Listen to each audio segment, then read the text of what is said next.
వర్షాల కారణంగా రైతులెవరూ పంటలు కోసుకోవద్దని సూచించారు వ్యవసాయ శాఖ మంత్రి తుమ్మల నాగేశ్వరరావు. ఎంసీఆర్ హెచ్ఆర్డీలో ఖరీఫ్ ధాన్యం కొనుగోళ్లపై మంత్రి ఉత్తమ్తో కలిసి సమీక్ష నిర్వహించారు. జిల్లాలో ధాన్యం కొనుగోళ్లపై వీడియో కాన్ఫరెన్స్ నిర్వహించారు. ఈ సందర్భంగా రైతులకు కీలక సూచనలు చేశారు మంత్రులు. 2 రోజులు భారీ వర్షాలున్నాయని తొందరపడి పంట కోసుకుని నష్టపోవద్దని చెప్పారు. తడిసిన ధాన్యం కొనేందుకు సీసీఐ కానీ ఎఫ్సీఐ కానీ ముందుకు రావట్లేదని చెప్పారు. రైతులు జాగ్రత్త పడి పంటలను కాపాడుకోవాలన్నారు తుమ్మల. రైతులకి అదేవిధంగా అధికార యంత్రాంగాన్ని అలర్ట్ చేయడం కోసం గౌరవ మంత్రి గారు ఉత్తమ్ గారు, సిఎస్ గారు, అదేవిధంగా కమిషనర్ సివిల్ సప్లైస్ అందరూ కలెక్టర్లకి అలర్ట్ చేయటమే కాకుండా రైతులకు కూడా సూచనలు. ఎందుకంటే కష్టపడి పండించినటువంటి పంట నోటికాడికి వచ్చి తడిసిపోతే ఎంత బాధ ఉంటుందో మాకు కూడా తెలుసు. కాబట్టి దయచేసి తొందరపడకుండా 2-3 రోజులు కోతలు కానీ పత్తి తీతలు కానీ వీటిని కొంత మీరు నిర్వహించుకుంటే 2-3 రోజులు ఓపిక చేస్తే చేను మీద అయితే త్వరగా మళ్ళీ ఎండేదానికి అవకాశం ఉంది, పంట మీకు చేతికి వచ్చేదానికి అవకాశం ఉంది. కాబట్టి కంగారు పడి మీరు హార్వెస్ట్ చేస్తే రోడ్ల మీద పోసినా ఓపెన్ ప్లేస్లో పోసినా వర్షానికి మీరు ఎంతైనా సరే తడవకుండా చూసుకోలేరు. దక్షిణ పంట కొనేదానికి సీసీఐ కానీ అదేవిధంగా ఎఫ్సీఐ కానీ ఎవరు కూడా ముందుకు వచ్చే పరిస్థితి లేదు.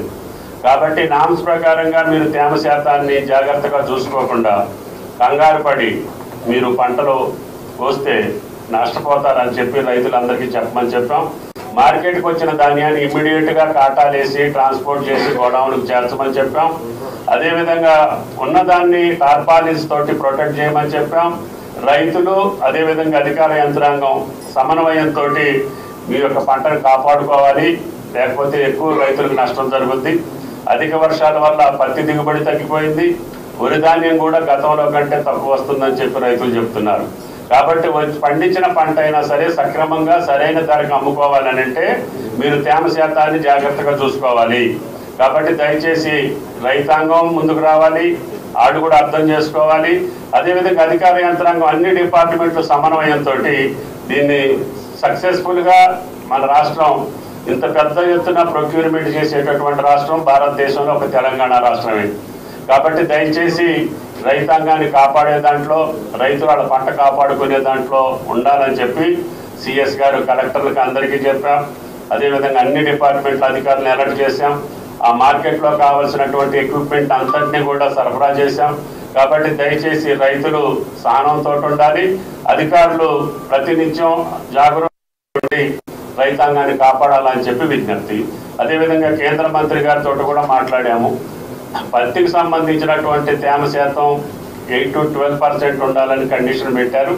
దాన్ని కూడా ఎగ్జామ్షన్ ఇవ్వండి, కనీసం 17-18%కి రిలాక్సేషన్ ఇవ్వమని చెప్పి అడిగాం.